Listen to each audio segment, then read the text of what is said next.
Uh, Welcome again, everyone who's new here. I'm Prat from the Content and Partnerships team at TYHO, also known as TYHO. Joining us today is one of our TYHO Therapist Teerousha, who will be leading this session. Before we get started, I'd love to introduce ourselves. Tokyo Heart Out is an end-to-end online therapy platform offering high-quality mental health support. This includes online audio and video sessions globally and in-person sessions in Singapore.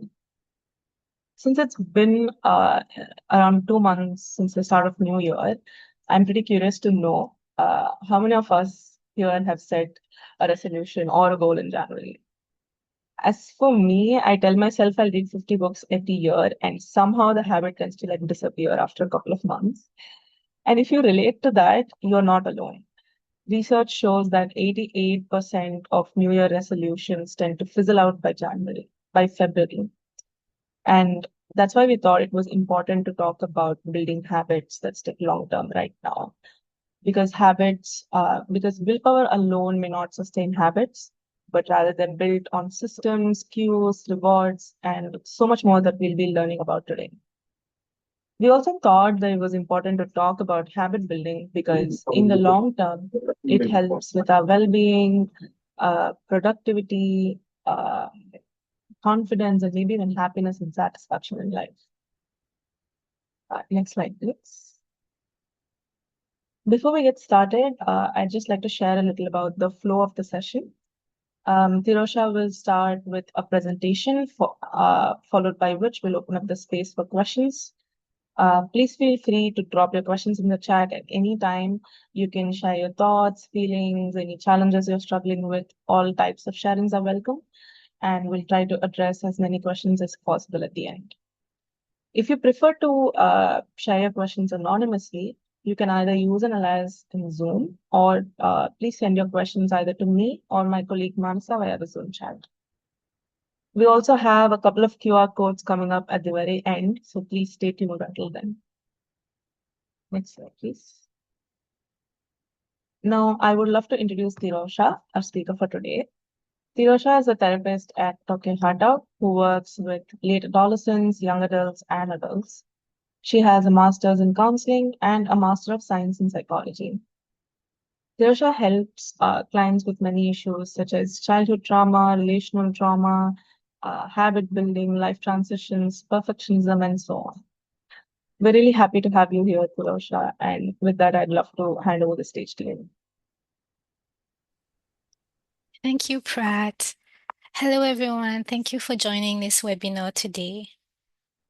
How many of you here continuously think about the things you should be doing, like eating healthy? Sorry, there's something blocking my way here.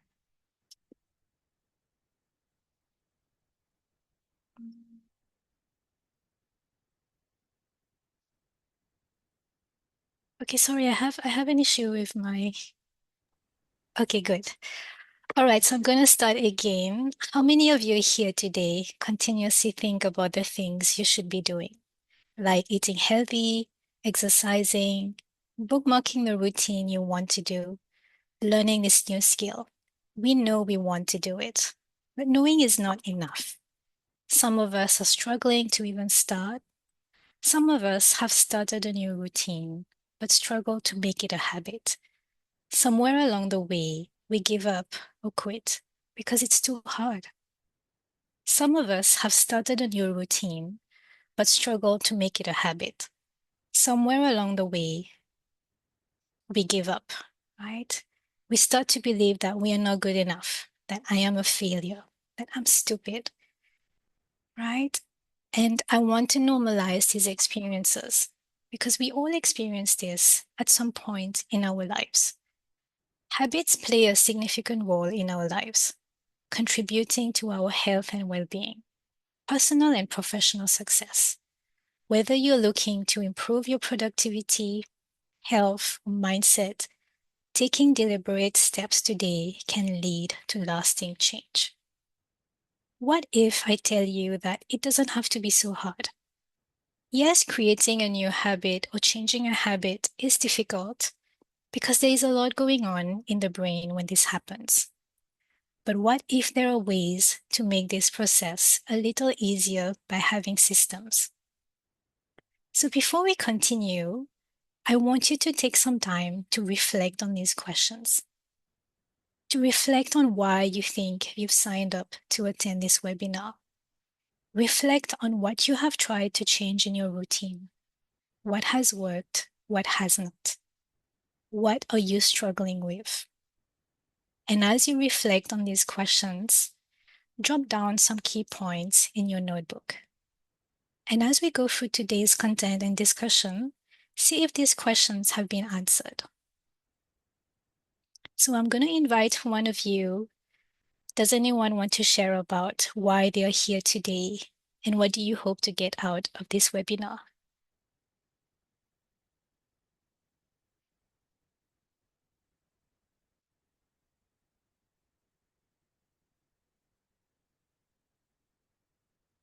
Yep, if anyone wants to share, please, you just have to unmute yourself. And this space is safe and non-judgmental. Let's try and help each other. I'm sure we have a lot to learn from each other today. No? I think Okay. Thank you, Sean. there's a lot of habits that I'm trying to improve on, but maybe the first one that I'm trying to improve on is my sleep cycle. Mm-hmm. Yeah, but it's kind of tough. So, you know, because I've really like decided, so the decision itself is not the thing that is hard to manage, but rather is the habit of it and trying to get it to stick. So it's like I might, be able to adjust it on some days, but then other days maybe I end up like sleeping too late. So Yeah, yeah, yeah. yeah. Thank you for sharing, Sean. I know you agree. It's difficult, and I feel you. Thank you for sharing.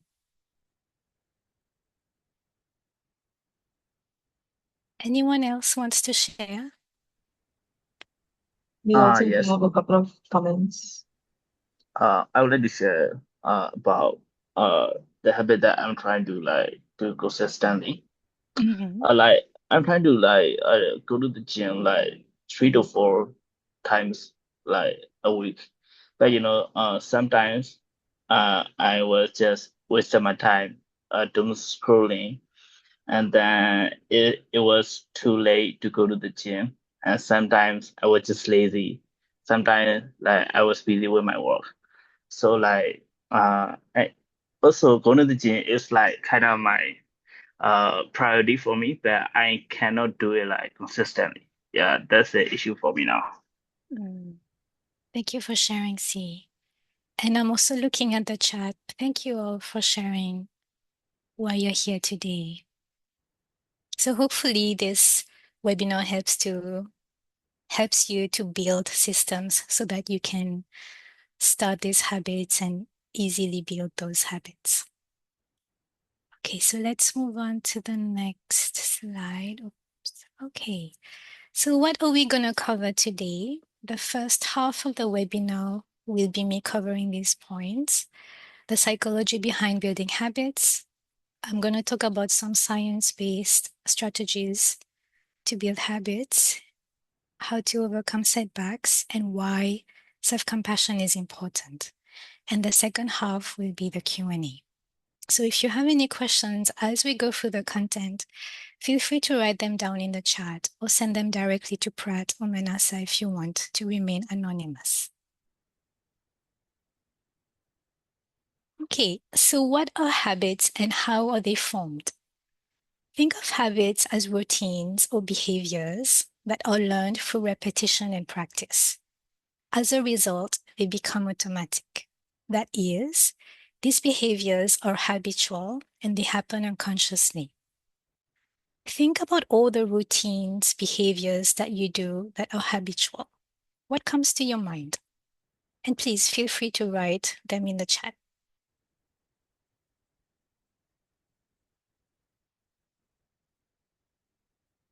Brushing teeth.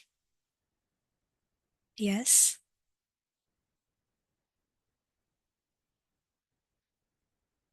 And now, a lot of the routines we have are also behaviors that we don't really desire, but they've become habitual. Think about some of these behaviors.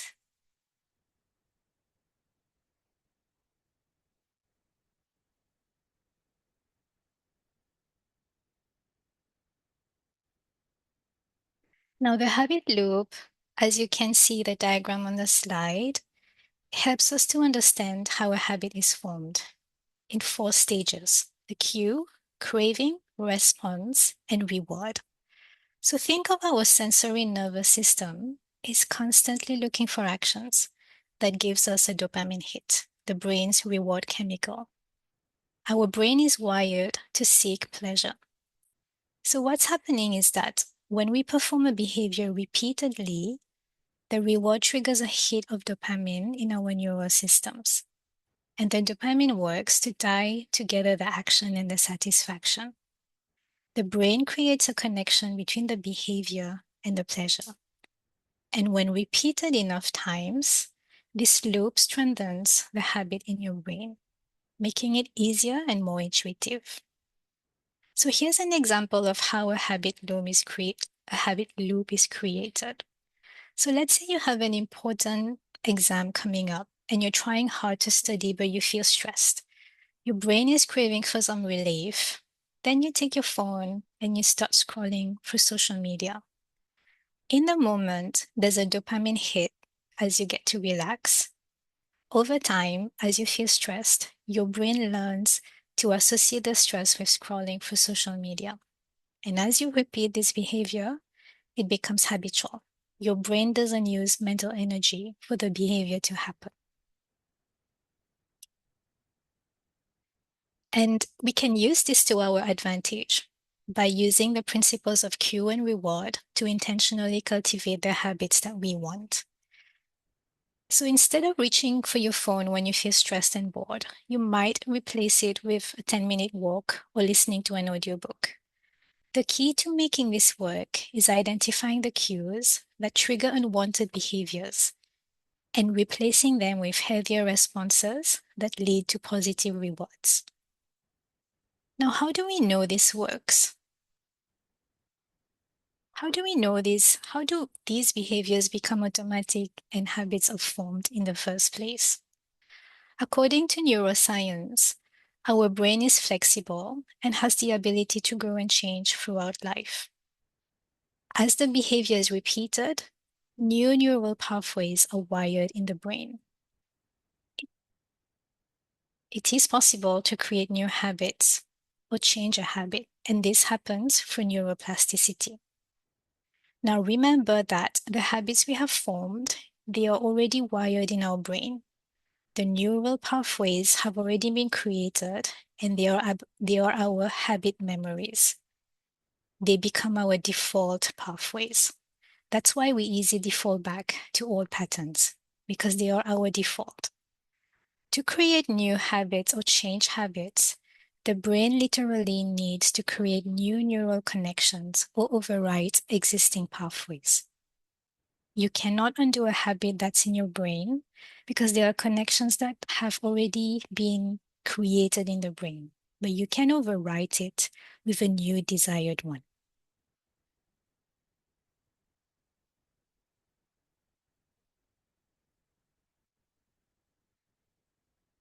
Neuroplasticity also helps us understand why it takes time to build habits that stay and why it is hard to change them.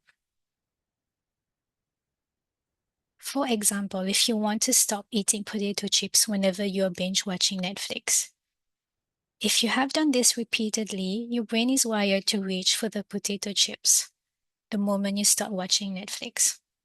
Think about how hard it is to stop, even though you want to, even though you have the willpower.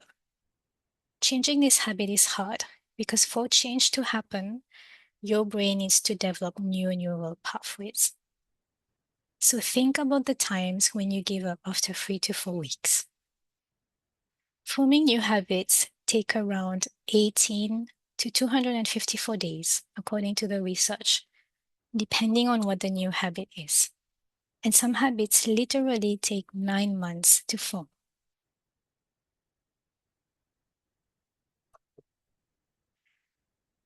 Harnessing neuroplasticity and the habit loop to create new habits or change existing habits. In his book, Hardwiring Happiness, Dr. Rick Hanson talks about self-directed neuroplasticity. So most of the time, our habits are formed through experience-dependent neuroplasticity, which means that most of the habits, whether good or bad, that are formed happen unconsciously. What if we could use neuroplasticity to our advantage, to train our brain to stick to positive habits in the long term? Self-directed neuroplasticity is when you intentionally rewire your brain to create those positive habits. And this is done through awareness and reflections. It's important to take some time to reflect on the why. As you begin to practice self-directed neuroplasticity, reflect on these questions. What habit do you want to change or create? What are your triggers? What rewards are you looking for? And how's that working out for you? Are these habits coping mechanisms? What self-sabotaging behaviors might you have? What kind of person do you want to become? What are your values? As you imagine your future self, what do you see?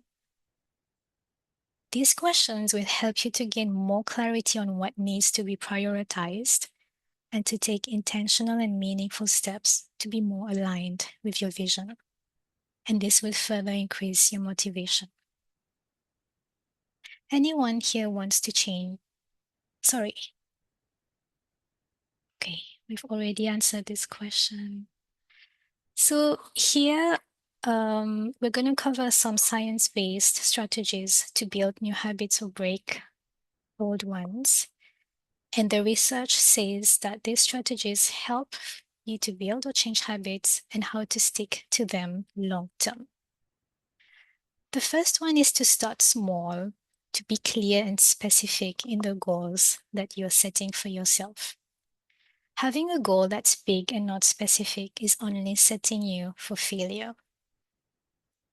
And one way to do that is to have a big goal, but to also break it down into what we call micro habits. And micro habits can be easily achieved and they are simple. For example, if your goal is to start walking daily and to have at least 10K steps daily, right? You wouldn't want to start with 10K a day. You would want to start small, perhaps 5 minutes every alternate days, then slowly increasing it to 10 minutes every day, and then gradually increase the duration until you reach your goal of 10K. And this is how you build habits that work for you. When you break it down into micro habits, you're making the process easier for you to achieve the bigger goal in the long term. As you think about the goals that you have, try breaking them down into micro habits and see if they are specific, measurable, achievable, realistic, and time-bound. Does anyone want to give it a try? And I know some of you have shared what your goals are here. Does anyone want to give it a try setting SMART goals and perhaps breaking it down into micro habits?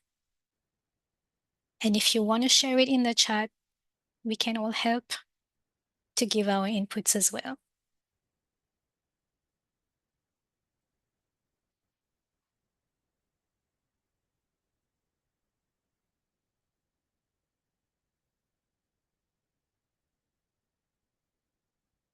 No? Okay. Should we move on to the next one?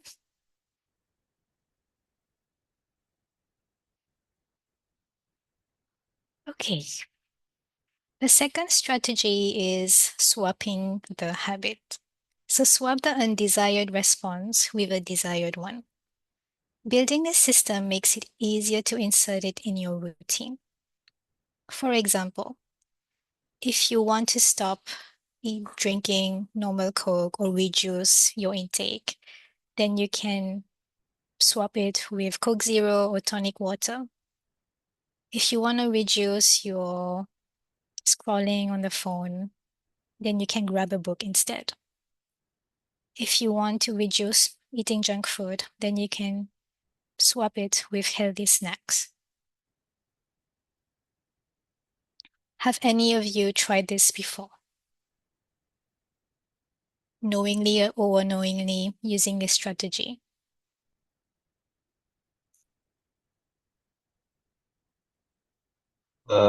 I kind of tried tagging on a good habit to a bad habit. That seemed to help. So I used to drink like 5, 6 cups of coffee. Mm-hmm. So what I did was I just add a cup of water in between each cup of coffee now. So Okay. it kind of cuts it by half. And then after a while, it just becomes a habit. But it was easy to do Yes. at the start because I tag it to the habit of already drinking coffee. I just make a cup of water while waiting for the coffee Mm-hmm. to boil. Mm-hmm. Yeah. Mm-hmm. Well, that's a very good strategy, Sean. And I think we're going to come to that a bit later in the next few slides. Okay. Okay, so I see some people sharing in the chat using bicycle walking instead of motorcycle in order to be healthier. Oh, that's a very good one. Swapping scrolling with reading. Okay.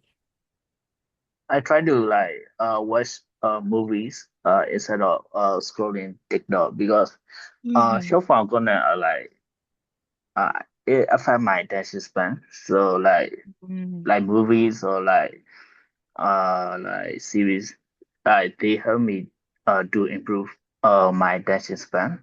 Mm-hmm. Yeah, it's still the entertainment, but I mean it affects my attention span, I guess. Mm-hmm. Thank you, C, for sharing. And I see that Kay has shared that instead of exercising alone,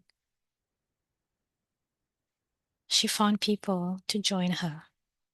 Oh, that's a very good one, right?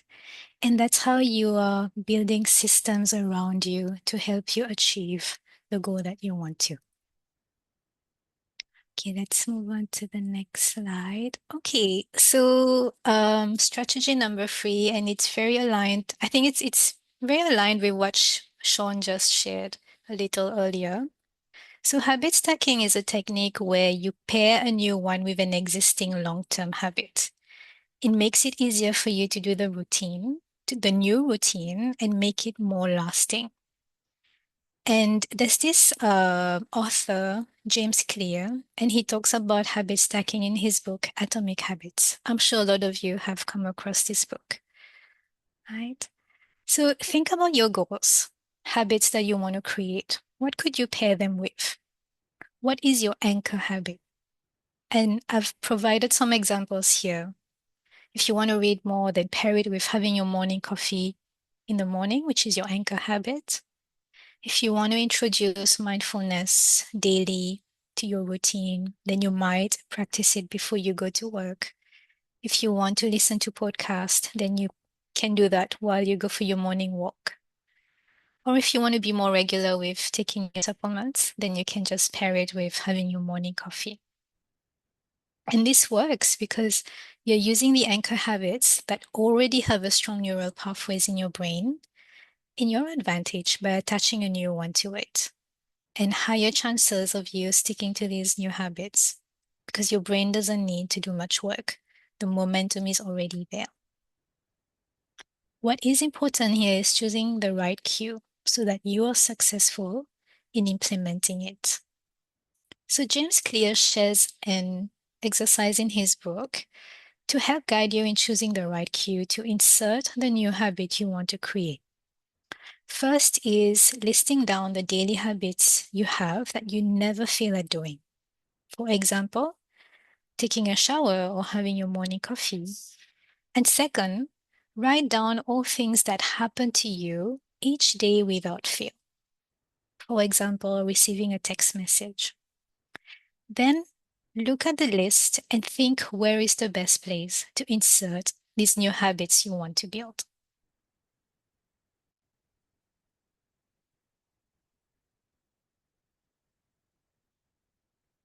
How many of you are willing to try that? I mean, I haven't tried it yet, but apparently it works.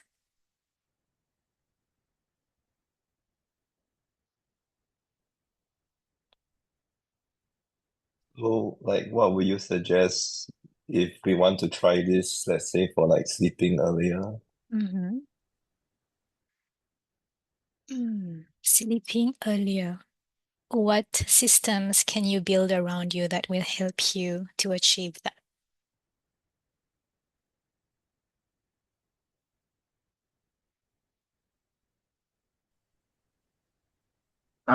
For me, like I'm trying to wake up early, and then so I have a time to go to the gym.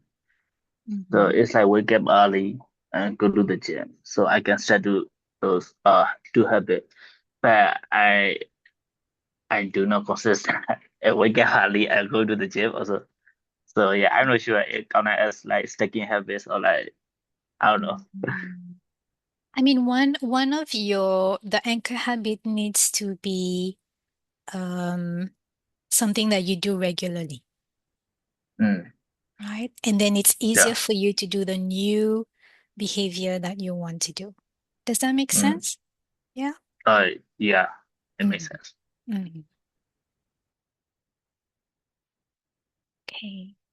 So Emily's sharing, I set alarm to remind myself to prepare to go to bed at 11, but always snooze it off consistently. Oh, I think many of us struggle with that.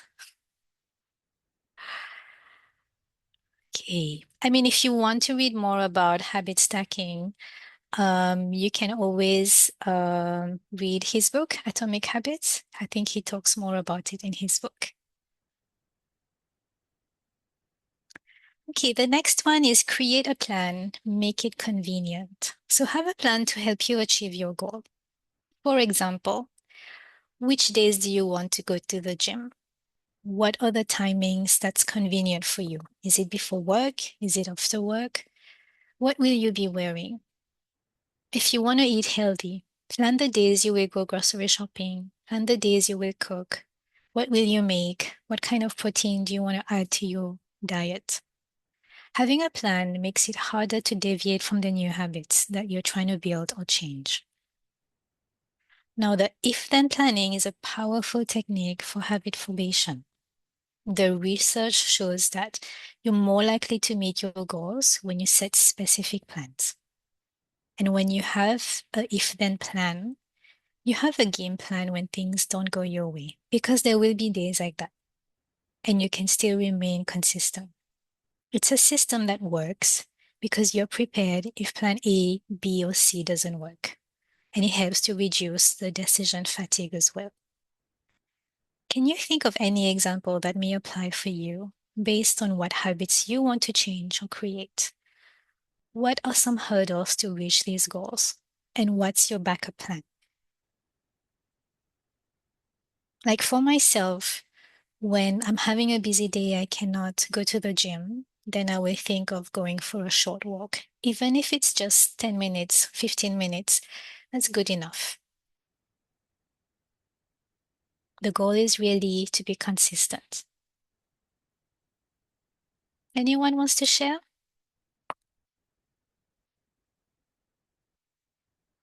I mean, yeah, it's the same as you. Like, if I don't have time to like go to the gym, like, Mm. I try to walk. Sometimes I Yeah, try to run. So yeah, yeah, but I feel yeah. like I'm not productive because I did not go to the gym that day. Hmm. Yeah, Hmm. that's what I feel.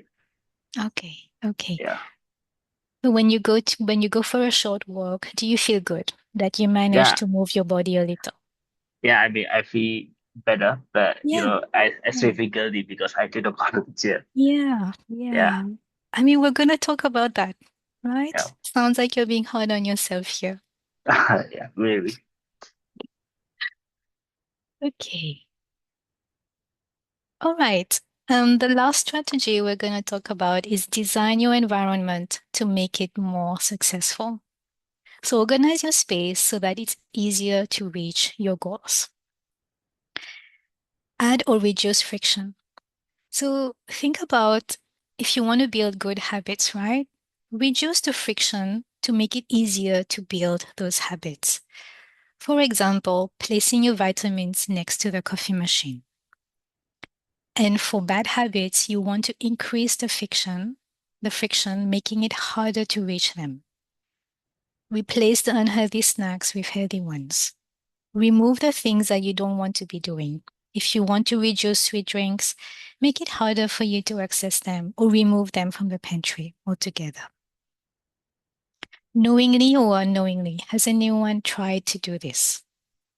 I mean, for myself, whenever I'm watching Netflix, I'm watching a movie, I really like to snack.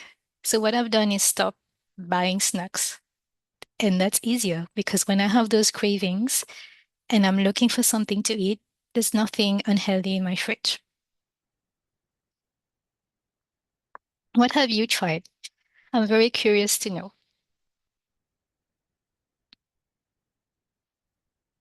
I have this like doom scroll plugin. So Mm-hmm. if I scroll for more than a certain distance, Yeah. like it will start flashing like doom Okay. scroll. And Okay. then and then the next message will be like touch some Yeah. grass. So Okay. yeah, it will And literally just stop me. does it work? Is it effective? Yeah, because it stops me from it will Yeah. basically stop the page Yeah. beyond that Okay. point. Well, good on you.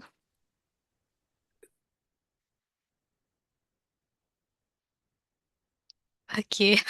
So I mean, it's sharing, she will be upset if there's no snacks at home.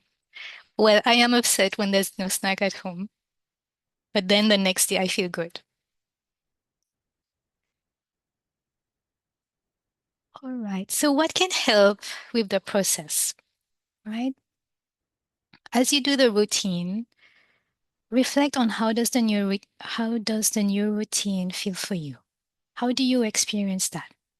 And list them down so that you can visually see the positive impact on you. Journal these experiences so your brain learns to crave it again and read it again and again so that your brain familiarizes with the experience. And if you went to a gym workout and you're feeling good about it, share it with people to reinforce the good feeling and strengthening the neural pathways. Plan for failure because it will happen as you figure out what systems work for you. So think of it as an experiment that you are trying. And along the way, you will need to tweak some things, make some changes. And failing is an opportunity to reflect on what is working and what's not. What can I improve? And you can start doing it again. Going cold turkey is not sustainable. Cutting down, reducing the intensity or the amount works better. And of course, you have to be patient in the process.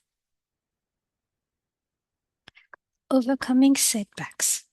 So the research says that skipping a day or a week, giving into those urges, doesn't change the habit, nor does it change your ability to stick to them. Remember how long it takes to even build them in the first place. If you skip a day or a week, start again the next day. The new neurons joining together has already kickstarted in the brain. So consistency and practice will strengthen it until it becomes a habit. So don't give up. And if there are days that you skip, if there are days that you give into those urges, really cut yourself some slack because it happens. The key here is to be consistent. You start again the next day.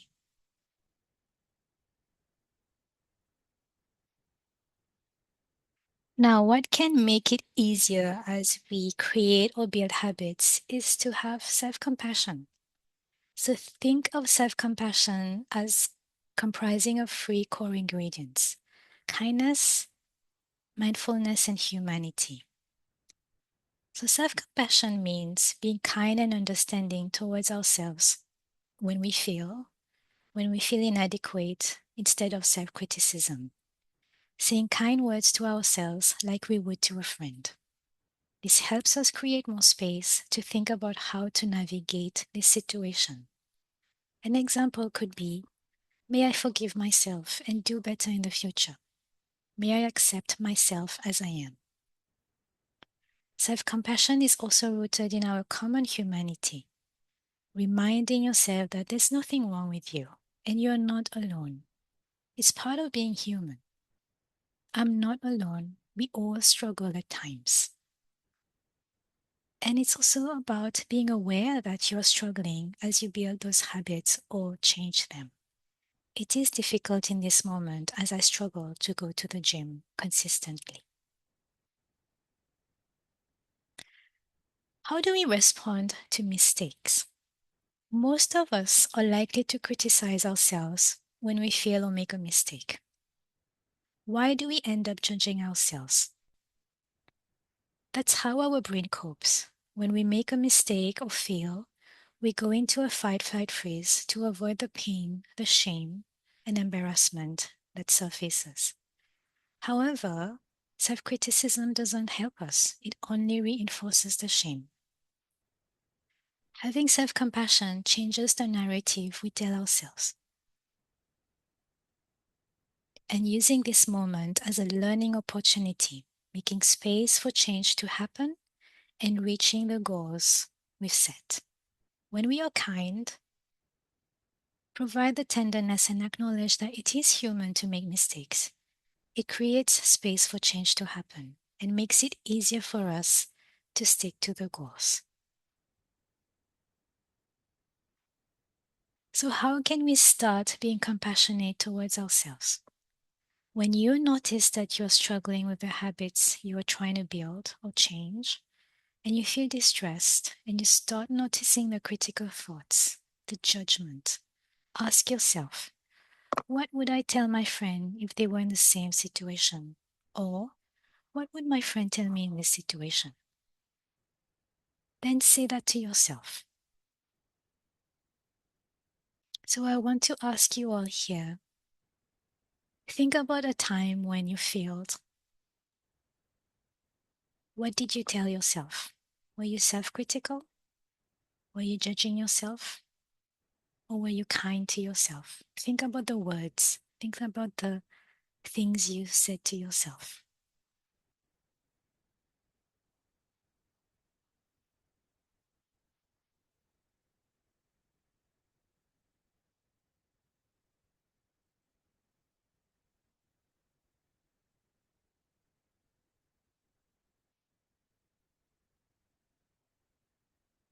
Anyone wants to share about compassion? Having the self-compassion.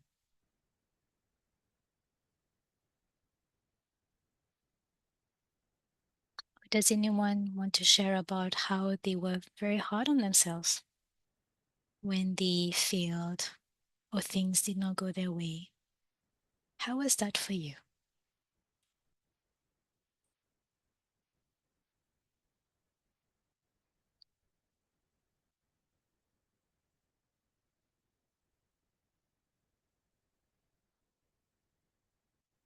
All right, so I guess there's no one sharing.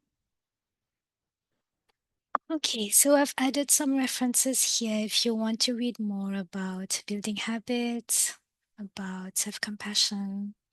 Please have a look at these links.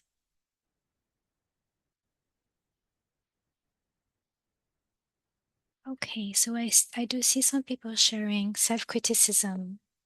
Yes, that's a vicious cycle.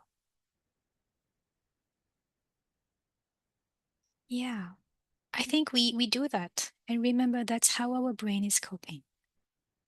We tend to judge ourselves, we tend to be hard on ourselves, but we can learn to be compassionate towards ourselves.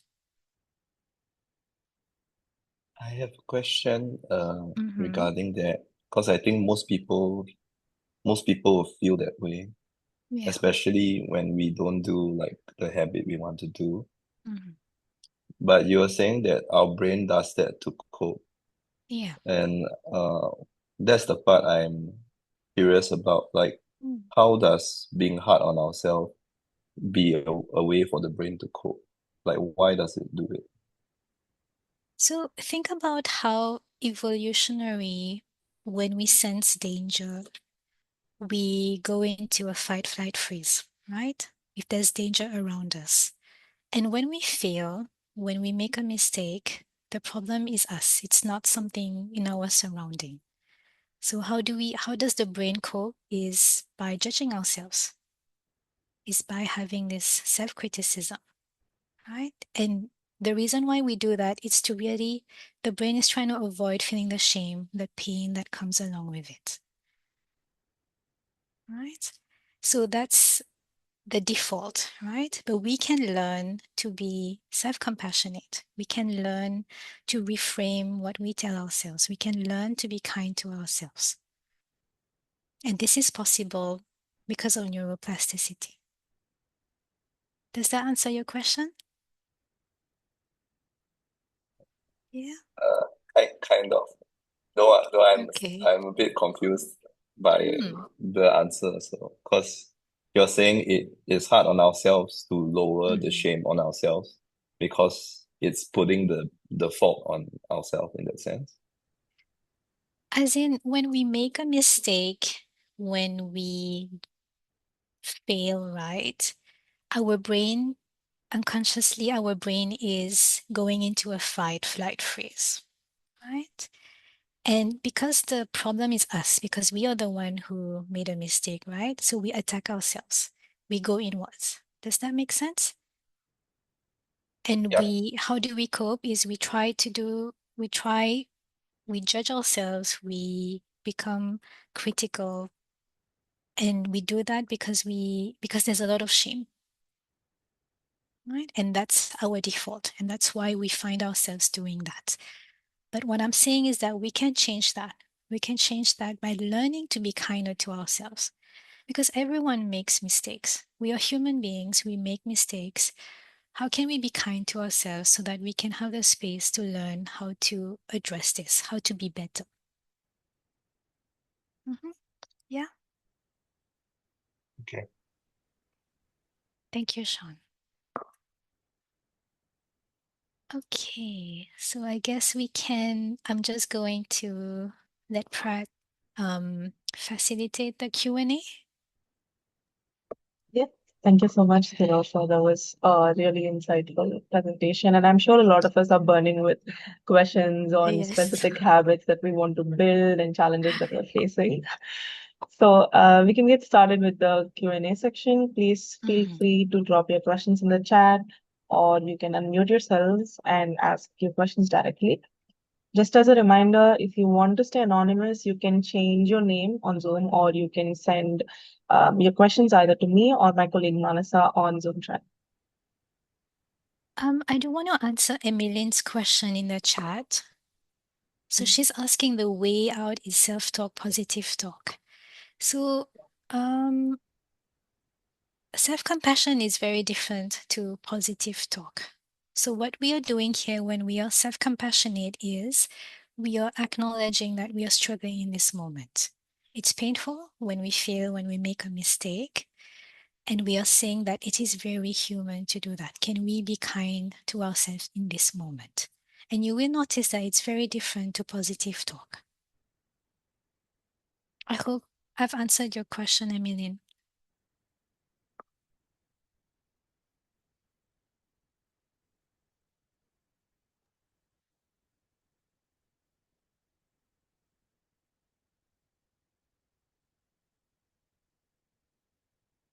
Yes. Be kind to yourself like you would to your friend. We have another question. The question goes like this: my biggest issue with sticking or starting a good habit is making excuses, and I make good arguments.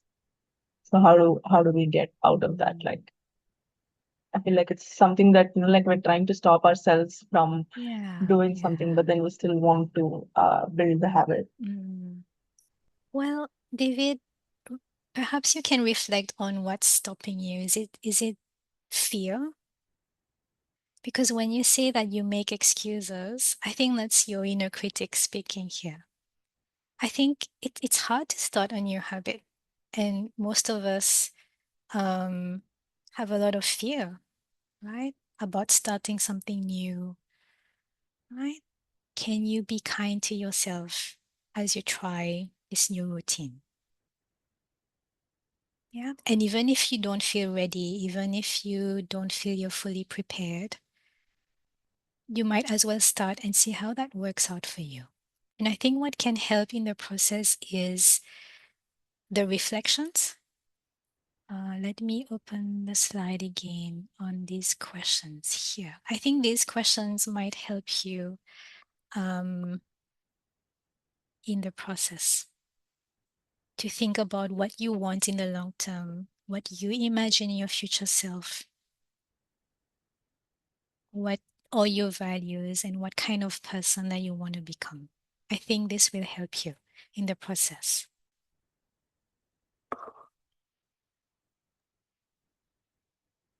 We have another question. Mm-hmm. Oh, Dennis, I think you can go first and then we can address the next one. Do you like to unmute Okay. yourself? Oh. Hi. Hi. So sorry, I was driving. I think just now there were a lot of questions that I would like to answer. But I didn't have the chance. But like here, I just wanted to, do a short reflection on what was shared on mindfulness, and also just some questions like because we were talking about a lot more on habits, and we take it as a lot of behavior changes as well. But when it comes to mindfulness as well, I think there was also mentioned in the chat that like, oh, what about self pity? What about positive self talk and being mindful and going through a time where I was so uh, harsh on myself whenever I try to change a habit, but still. And whenever I relapse, I blame myself and I start labeling myself as lazy. And I think all of this really just falls back to self compassion. But like, I was just wondering if you agree that even being mindful, practicing mindfulness itself, is also a change of habits as well. Yeah.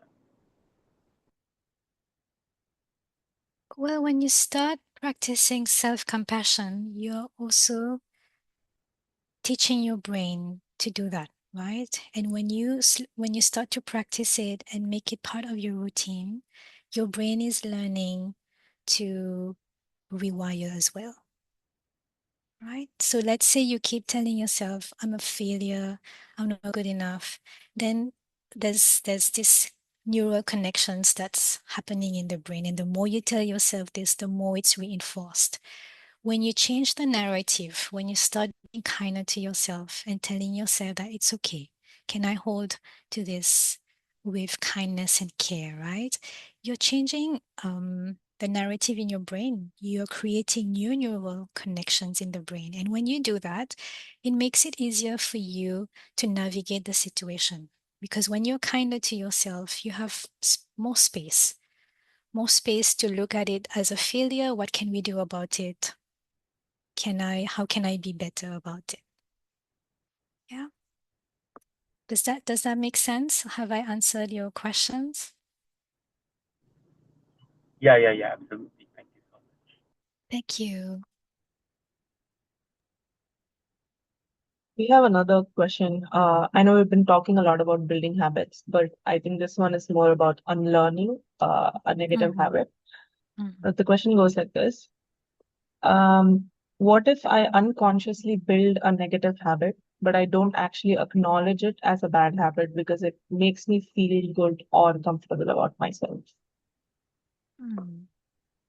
Okay, thank you for your question.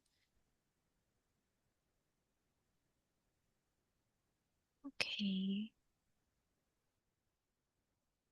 Well, if it doesn't, I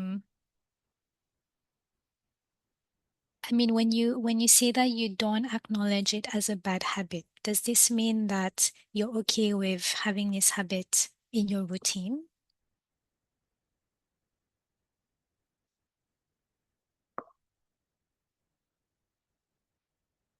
Okay, so if there's no issues with it, then I would think that's okay.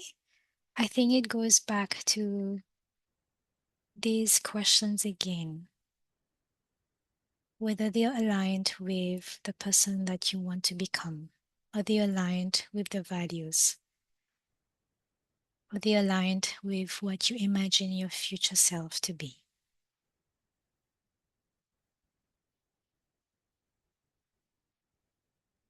Yeah. Okay.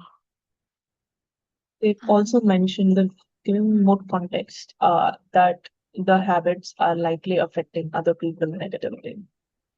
Do you have any thoughts on that? Hmm. Okay, interesting question. Well, I think it's hard for me to answer that because I don't know what the habit really is. But if it's affecting other people and other people are communicating that to you, I think perhaps that's something to reflect on, right? If it makes you feel good, but it makes other people unhappy about it. I mean, if it's still aligned with your values and still aligned with the kind of person that you want to become, then does it really matter what other people say? Or how is it affecting them negatively? Yeah, so maybe these are things that you might think about. And if you still want to stick to those habits, then the people around you will have to accept that. If it's part of who you want to become as a person. Yeah.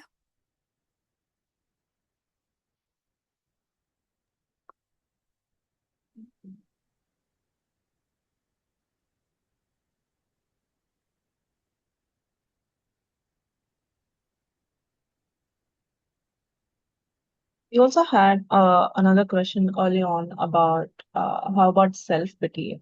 And I'm assuming that this means that we pity ourselves when we go on to do something, and then because of that self-pity, we stop ourselves from working out.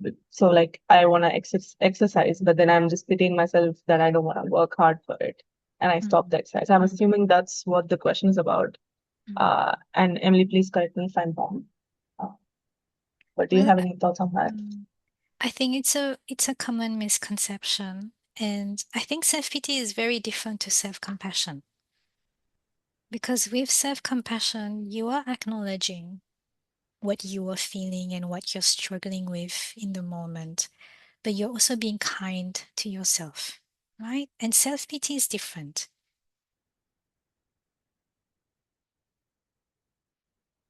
Yeah.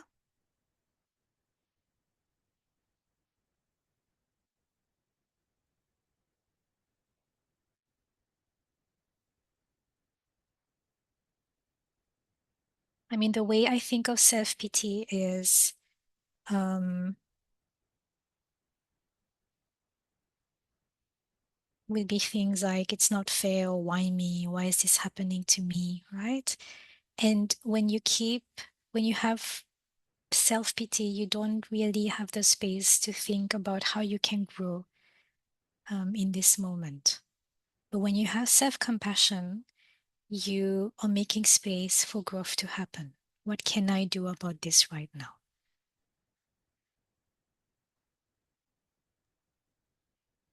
Thank you.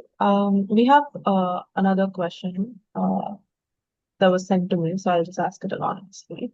I think this has more to do with the New Year resolutions and how the habits start to fade away with time. Here's how the question goes. At the beginning of every year, I pick a couple of resolutions to work on. I seem to do well for a couple of weeks and then fall off track. I wonder if I wonder why this pattern keeps repeating, and what this person can do to make sure these are long-term habits. Okay, so I mean, it can be for several reasons, right? It depends. When you say that there's a couple of resolutions, right?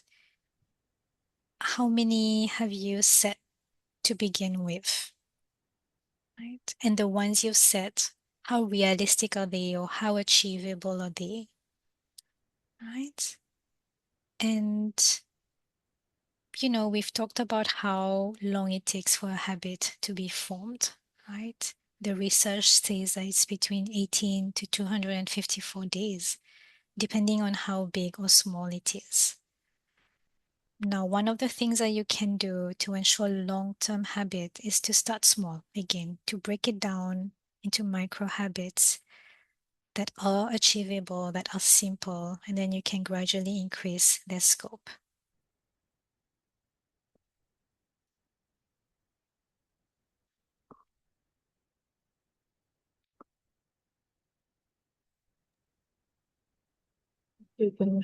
We have another anonymous question.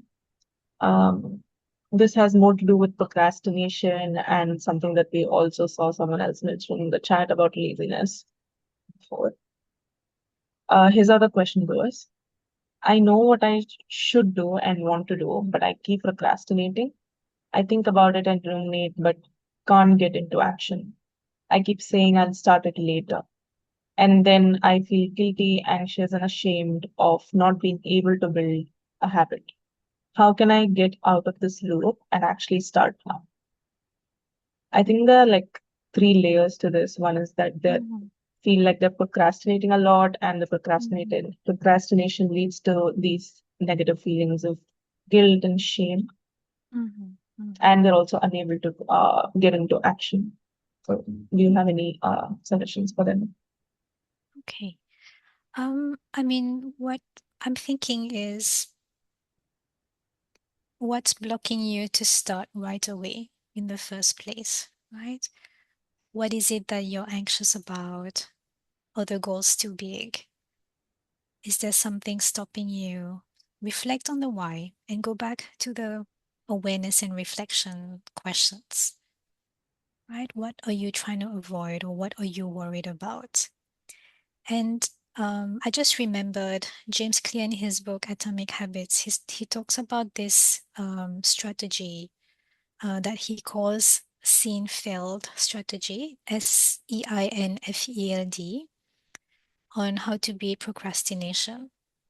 So he puts the emphasis on the process, not the result, right? And not the motivation.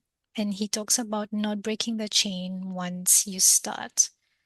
So what he suggests is, like, you have a yearly calendar that you stick in your room, and you put a cross on the days that you're doing this routine, for example, right? If you started on something, even though you're not ready for it, just start on it. And even if it's not the outcome that you want, even if it's not what you have expected yourself to do, is just to do a little bit of it. But his point is to not break the chain, right? So let's say you have a goal of going for a walk daily, right? So of course, having those micro habits and then gradually increase it, it's to cross it, put a cross on the days that you're doing it, right? And when you have that visually in front of you, it helps to give you the motivation to do it. It helps to prevent the procrastination. And here we are not so focused on the outcome. It's more of not breaking that chain. Does that answer the question?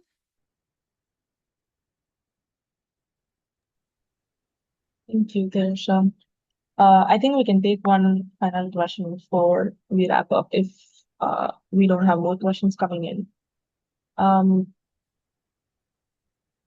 This question is about tracking habits. So they're asking if there's a system to track the formation of new habits.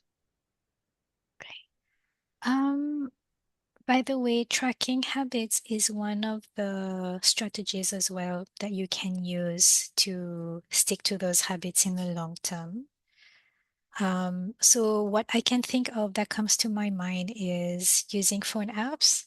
For example, I use FitnessPal, and so far I love it. And I think it helps to track your progress, because when you are able to see the progress, even if it's little, even if it's small, you still feel good about it, and it increases your motivation and the willpower to even do more. So yes, tracking your progress is a very good point. And if you don't want to use phone apps, think of Post-it notes. Or some people have this big planner in their room. And this is how they track their progress. And it helps them to visually see how much progress they've made in the long term. So it really works here, and it makes you feel good about the things that we do daily, even the small things.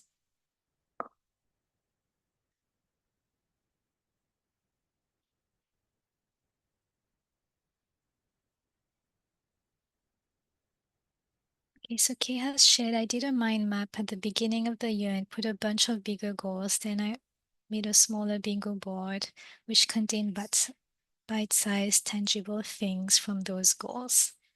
It's super motivating. Thank you, Kay, for sharing. I mean, that's something new, and I would love to try that. Thank you for sharing with the rest of us.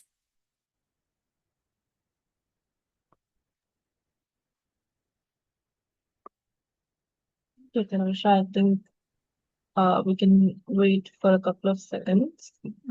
And if we don't have any more questions, we can wrap up the AMA.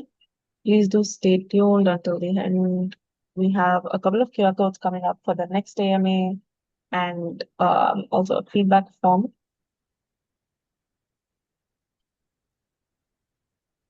Any more questions?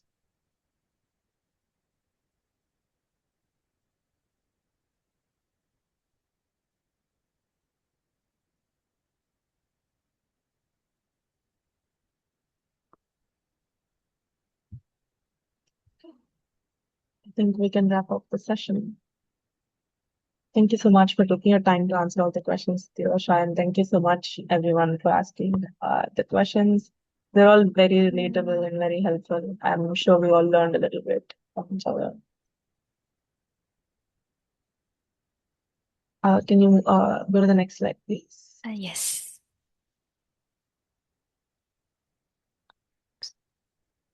Thank you. Before we wrap up, we'd love to invite you to the next AMA on love or codependency. I think this is something that a lot of us may be thinking about. It's for you if you're already in a relationship or looking to get into one, or just simply curious about interpersonal relationships in general. The AMA is happening on 27th March at the same time as today, which is 1 p.m. Singapore time. You can scan the QR code on the screen or click the link in the chat to register for your free tickets.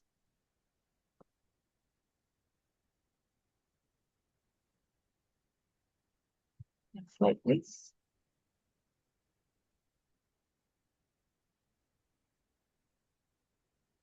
Thank you. And before we wrap up, I know we had a couple of people talk about their habits who couldn't really dwell deeper into it. So if you'd like to explore something on a personal level, you can book a session with Teerousha at TYHO. You can, as usual, scan the QR code on the screen or click the link in the chat and that will take you to her booking page.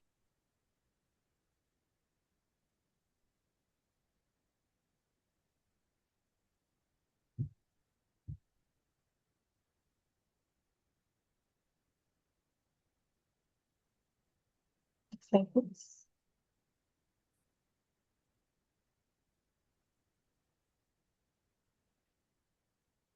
And finally, thank you so much for joining us today. We are really happy to be restarting the AMA, and we have more in store for all of you. Please do take out a moment of your time to share your feedback. Let us know what you thought about the session and how we can improve the future one. You can scan the QR code on the screen or click the link in the chat.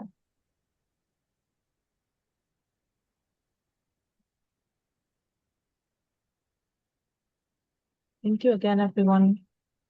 Thank you.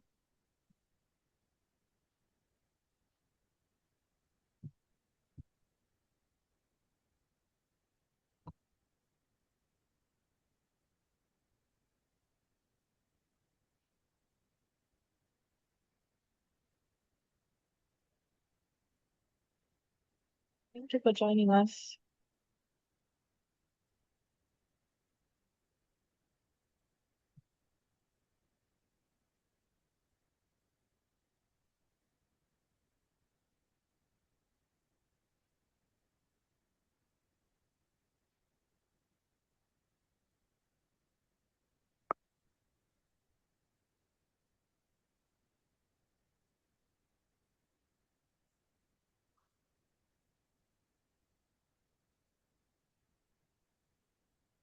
Feel free to drop off if you're done scanning the QR codes, and let us know if you need any help with navigating the links.